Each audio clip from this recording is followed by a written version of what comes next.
Черное озеро. Казанская Лубянка. Улица Дзержинского, проходящая вдоль парка Черное озеро, с первых лет советской власти известна располагавшимися здесь зданиями НКВД, а затем КГБ и МВД. 8 июня 2021 года на аукционе Сотбис золотая 20-долларовая монета США, так называемый «двойной орел» 1933 года, была продана за 18 миллионов 900 тысяч долларов. Некогда она принадлежала покойному египетскому королю Фаруку. На сегодняшний день эта монета является самой дорогой среди проданных на всех известных мировых аукционах. Но даже менее ценные песо, шиллинги и дублоны из коллекции нумизматов как магнит притягивают преступников разных мастей.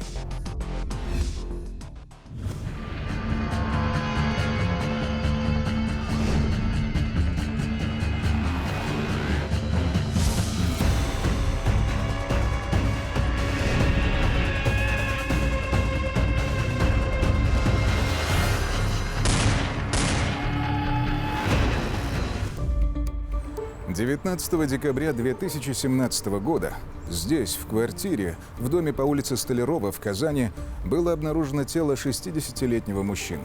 Дверь была не заперта, погибший лежал в своем коридоре прямо в верхней одежде. Убийца или убийцы работали наверняка. Смерть наступила после выстрела в голову. Во лбу зияло слепое отверстие от пули. Установить личность погибшего не составило труда. Им оказался известный казанский нумизмат Евгений Тарасов. Его огромную коллекцию монет в квартире не нашли. Интерес к нумизматике возник еще в эпоху Возрождения. Так, большим любителем античных монет был великий итальянский поэт Франческо Петрарка.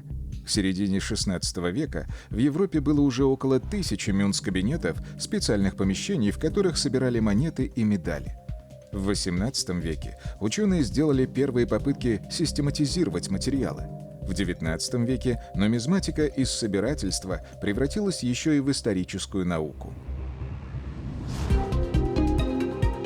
В России собирать монеты начал Петр I. Одним из знаменитых коллекционеров того времени являлся некий Модерс из Гамбурга. Именно у него во время заграничного вояжа российский император и приобрел монеты для кунсткамеры в Санкт-Петербурге. Коллекция Модерса и положила начало российской нумизматике. В Казани было много известных собирателей исторических ценностей. В 1819 году на основе коллекции профессора Яковкина в Казанском императорском университете был создан свой нумизматический музей. В пополнении фондов участвовали Ефимович, Фукс, Клаус и другие видные коллекционеры. В музее были представлены собрания российских, западноевропейских, восточных монет и медалей. В СССР альбомчик с монетами, значками или марками был чуть ли не у каждого мальчишки. У кого-то детское увлечение перерастало в дело всей жизни. Из этих вот людей, которые потихонечку в детстве начинали все это дело собирать, и потихоньку вырастали большие коллекционеры. Мы же понимаем, что в советские времена у нас у всех было мало денег, а хотелось иметь больше, хотелось иметь всегда что-то такое, чего у тебя нет в коллекции. Приходилось что-то продавать, что-то покупать, чтобы заработать какие-то деньги на покупку следующей какой-то своей части коллекции. И так потихонечку все коллекционеры втягивались в товарно-денежные отношения. Вообще судьба коллекционера, надо сказать, она очень незавидна. Почему? Потому что порой тяжело потратить какие-то деньги на, скажем, на одежду на какую-то, на жену на ту же, на еще что-то, а легче потратить деньги на то, что тебе не хватает в твоей коллекции. И поэтому вся семья коллекционер, как правило, страдает.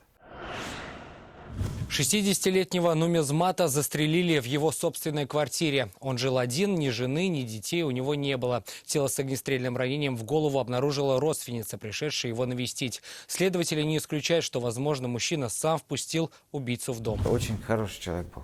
Такой, как божий одуванчик, я не знаю. Его и на самом деле, может быть, и обидели из-за этого.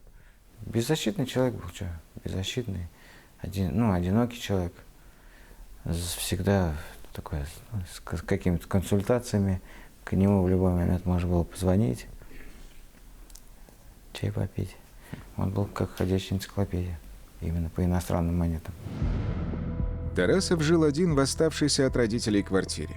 Не так давно осуществил давнюю мечту, купил собственную однушку на окраине Казани и занимался ее обустройством. В общем-то, он снабжал практически полгорода монетами иностранными с выходом через столицы наши. Ну, то есть это не был какой-то серьезный такой бизнес. Не думайте, что это там большие деньги какие-то ему приносил.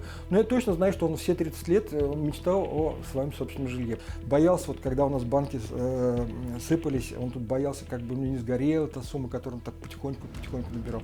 И вот, наконец-то, у него мечта сбылась. То есть человек купил однокомнатную квартиру. Это радовался, но высказывал это громко и вслух. Мы-то тоже радовались за него, а рядом сидели люди, которые эту радость воспринимали так, что человек богатый и вкладывает какие-то огромные деньги. Для него действительно большие деньги были. Матрас за 8 тысяч купить, это для него серьезные деньги были, потому что сама коллекция, которая после него осталась, там ничего особенного такого не было, который бы тянул на очень серьезную сумму. Но переехать в новую квартиру Тарасов не успел. Погибшего коллекционера обнаружила одна из родственниц, которая периодически навещала его и помогала в быту. На место происшествия прибыла следственно-оперативная группа. Труп нашли днем в 11 часов. Старик с утра уехал на базар, на рыночек, по колхозному рынку походил, какие-то совершил покупки, сел в автобус, потом проехал к себе на новую квартиру, с новой квартиры поехал домой. Ничем не примечательный старичок в одежде, простой, неброской вообще, ну вот среднестатистический вот пенсионер. Такая вот кулемочка, такая вот, ну, серенькая. Его не обратишь внимания. Щуплый такой, поднялся на 5-й этаж.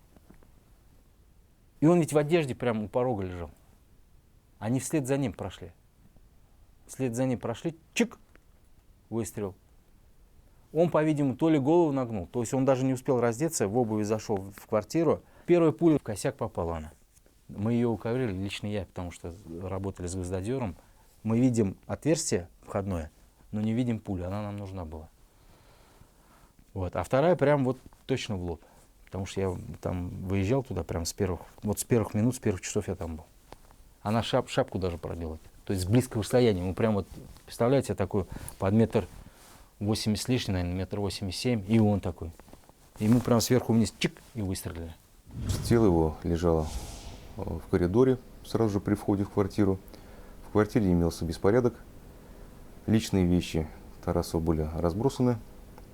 У следствия не было сомнений, что нападавший искал какие-то материальные ценности. В ходе последующего допроса близких родственников последние пояснили, что в квартире Тарасова отсутствуют коллекционные монеты, которые хранились в специальных альбомах.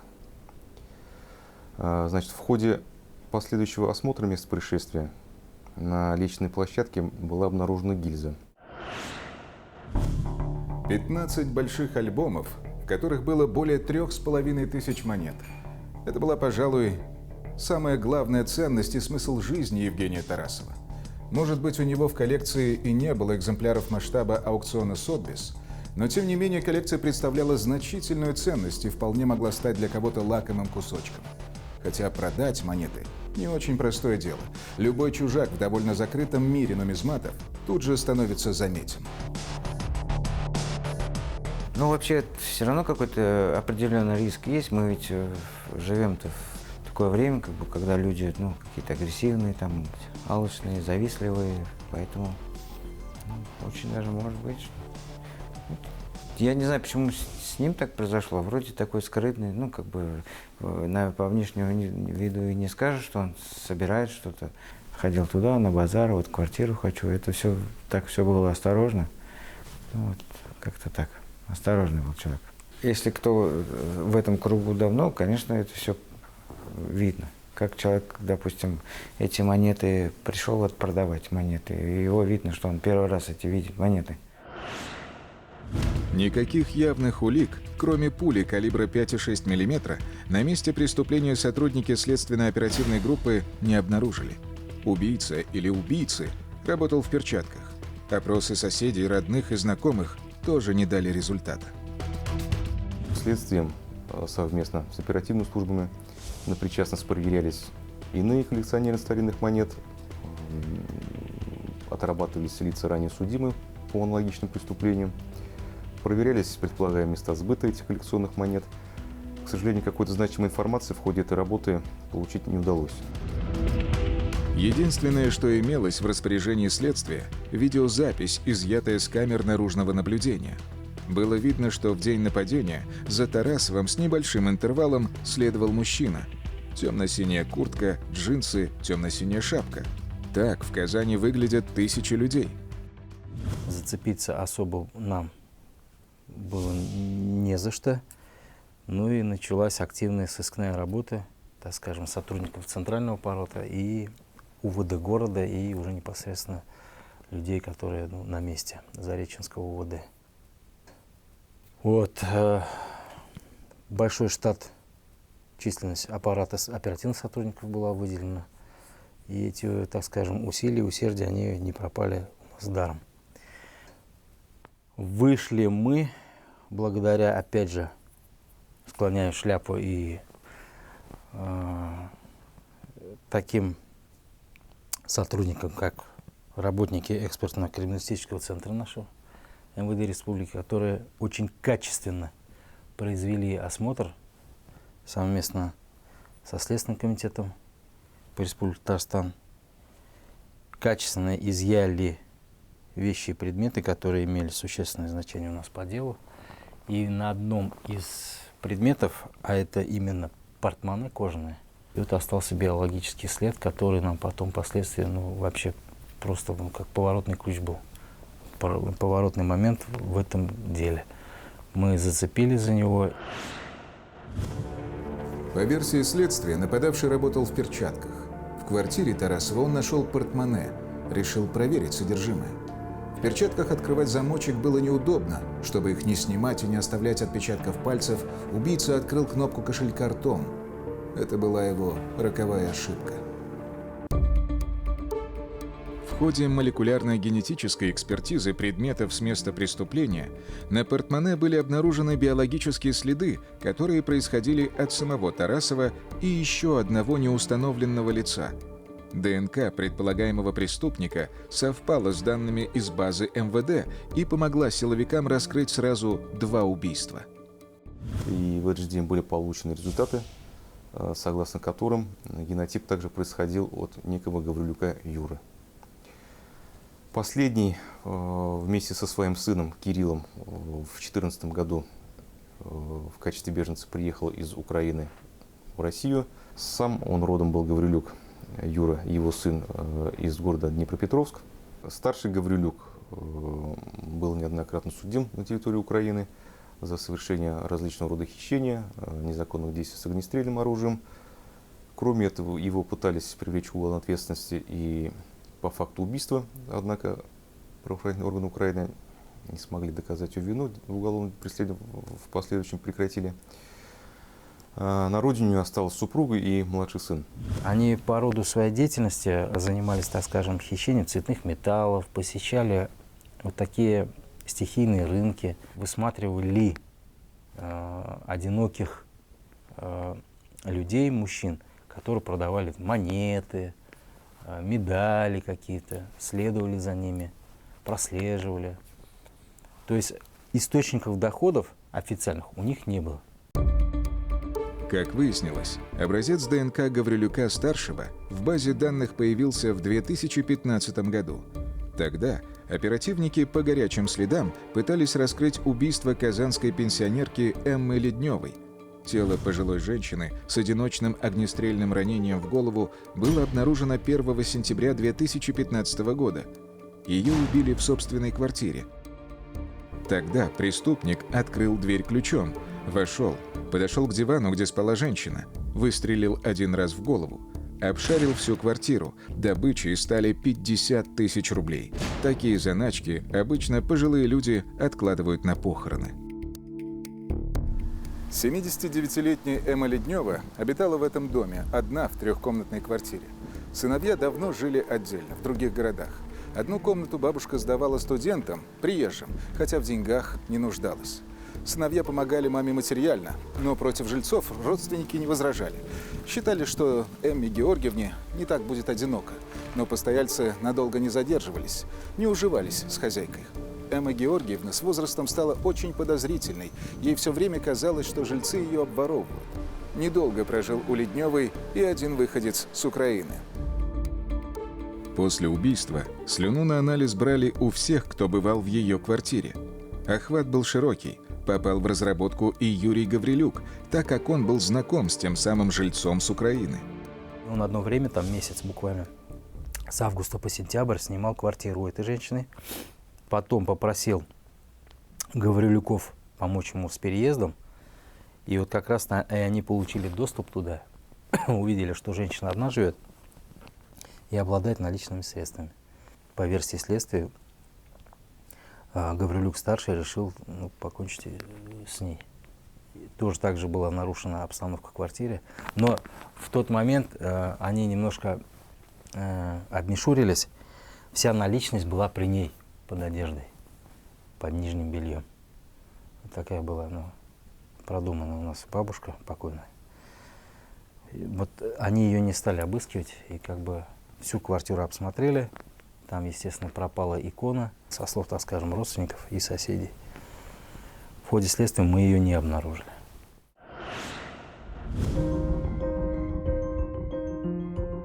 В парке имени Тинчурина, недалеко от центра Казани, каждое воскресенье разворачивается блошиный рынок. Пока большинство горожан еще спят сладким сном, на барахолке возникают импровизированные прилавки. Продавцы выкладывают товары, в основном советского времени.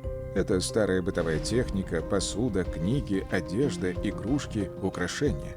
А еще блошиный рынок Казани – мекка для собирателей. За предметами старины и антиквариатом постоянно ведут охоту коллекционеры и перекупщики. В цене старинные часы, статуэтки, фарфор, награды, фотографии и, конечно, монеты. Частенько здесь появлялся и Евгений Тарасов. Поскольку они полностью в ходе следствия молчали, мы только могли предположить, что это как раз они начали работу по нему с стихийного рынка. Их в лицо по внешности никто особо не запомнил. У нас был, конечно, один свидетель, который сразу опознал одного из Гаврилюков, отца. Сказал, да, я точно запомнил, потому что он подходил, спрашивал, интересовался. Поскольку он очень грузный, килограмм под 120, высокий, вот, и сын такой же. И вот с этого момента мы как бы начали прорабатывать версию, что они начали его уже отслеживать с самого рынка. Утром 18 декабря 2017 года Юрий и Кирилл Гаврилюки появились возле дома нумизмата Евгения Тарасова. Когда Евгений Петрович вышел по делам, младший Гаврилюк пошел за ним следом. Отец остался ждать сообщения от сына. Около 13 часов 15 минут коллекционер вернулся домой. Юрий и Кирилл Гаврилюки тут же последовали в подъезд за Тарасовым.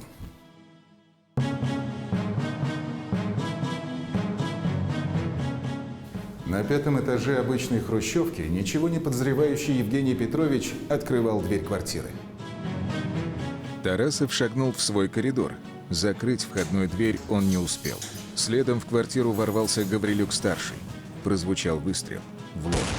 Тарасов упал замертво. Обыскать небольшую однушку грабителям не составило никакого труда. Главный улов – 15 альбомов с монетами – перешли в руки новых, незаконных владельцев. После получения данных о возможной причастности Гаврилюков к 2 убийствам, за ними было установлено круглосуточное наблюдение.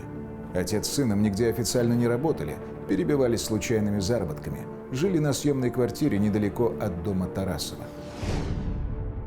Начали за ними наблюдение, они нас привели к гаражу. Гараж был как бы осмотрен, и мы установили, что там находится вся коллекция в подвале. И ждали, когда они сами туда придут, все. То есть очень все просто. Они пришли туда, взяли эту коллекцию, подняли с подвала, хотели затащить машину, но здесь уже все. Калитка закрылась, руки вверх. Работает уголовный розыск.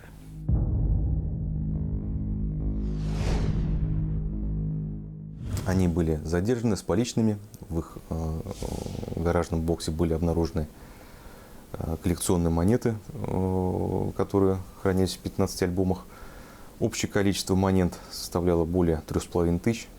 Задержали подозреваемых в ночь на 21 января в одном из гаражных кооперативов в Кировском районе. При обыске там полицейские обнаружили похищенные у убитого альбомы с монетами. А из квартиры задержанных сотрудники уголовного розыска изъяли около 150 патронов иностранного производства и магазин от пистолета ПСМ. Сотрудники уголовного розыска заподозрили задержанных и в убийстве пенсионерки на улице Курская в 2015 году. Подозреваемые Юрий и Кирилл Гаврилюки полностью отрицали свою вину. Утверждали, что они сами коллекционеры, и это их личные монеты, вывезенные из Украины. А еще охотники, и все боеприпасы предназначались для диких зверей.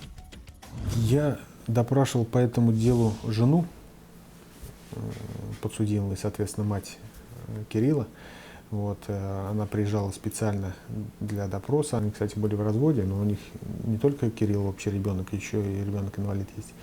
Так вот, она представляла алиби, что, оказывается, с 90-х годов муж у нее давнишний нумизмат, и у него там 10 альбомов с монетами, и охотой он занимался. Но никаких подробностей, какие монеты, какие альбомы, какое оружие там или какие патроны использовалось, муж ничего не смогла сказать. Уликами стали не только биологические следы. Было установлено происхождение пули. Гаврилюк-младший заказывал 10 пустых гильз калибра 5,45 в интернет-магазине. Их начиняли самодельными пулями из свинца с особым порохом, который не производится в России. Такими пулями были убиты Леднева и Тарасов. На ране Ледневой сохранились частички пороха, и он был идентичен тому, который изъяли в доме у подозреваемых. Во время задержания Кирилл Гаврилюк был одет так же, как мужчина с камер видеонаблюдения, и это подтвердила фототехническая экспертиза. В день задержания Гаврилюков в их жилище был проведен обыск. В ходе обыска были изъяты различные заготовки к огнестрельному оружию, нарезки к дулам ствола, какие-то конструктивные элементы к огнестрельному оружию, столярные инструменты, порох и 143 патрона к иностранной винтовке. Была получена информация, что Гаврилюки периодически выходили в интернет и искали информацию о продаже ценных монет. Следствие длилось 9 месяцев. Гаврилюкам предъявили обвинения по нескольким эпизодам: разбойные нападения, убийства, незаконные действия с огнестрельным оружием и боеприпасами, контрабанда, кража комплектующих с трансформаторной подстанции. Осенью 2018 года в Верховном суде Татарстана начался судебный процесс. Обвиняемые потребовали провести его с участием присяжных. У каждого из подсудимых, у обоих из подсудимых, была своя тактика защиты, она была своеобразная и интересная. Если Юрий, как лицо, привлекавшееся к уголовной ответственности, вел себя так очень агрессивно, делал мне замечание, что я неправильно вопросы задаю и вообще не имею права, то есть он хотел рулить процессом. Тогда как его сын, значит, он просто массово писал жалобы на меня за каждое мое процессуальное действие в процессе и не мелочился куда-то здесь, в республике. Он сразу в Москву, в Верховный суд. И, соответственно, вот такая практика, или такая тактика была у него защиты. Вот. В итоге Юрий Григорьевич к концу процесса был удален из зала судебного заседания за непроцессуальное поведение, за доведение до коллегии присяжных сведений, которые не подлежали для их оценки, в том числе о том, что он беженец, там, здоровье его, там, семейное положение и тому подобное. 21 декабря 2018 года, ровно через год после убийства нумизмата Евгения Тарасова, в Верховном суде Татарстана был оглашен приговор. В итоге приговор состоялся обвинительный. Отец Юрий Григорьевич получил 24 года лишения свободы, а Кирилл Юрьевич получил 19 лет лишения свободы. Гаврилюк и Юрий, и Кирилл, они писали заявление с просьбой этапировать их на Украину, чтобы они отбывали наказание там. Но Верховный суд Республики Татарстан отказал им в этом, ввиду отсутствия правовых оснований для передачи таких граждан.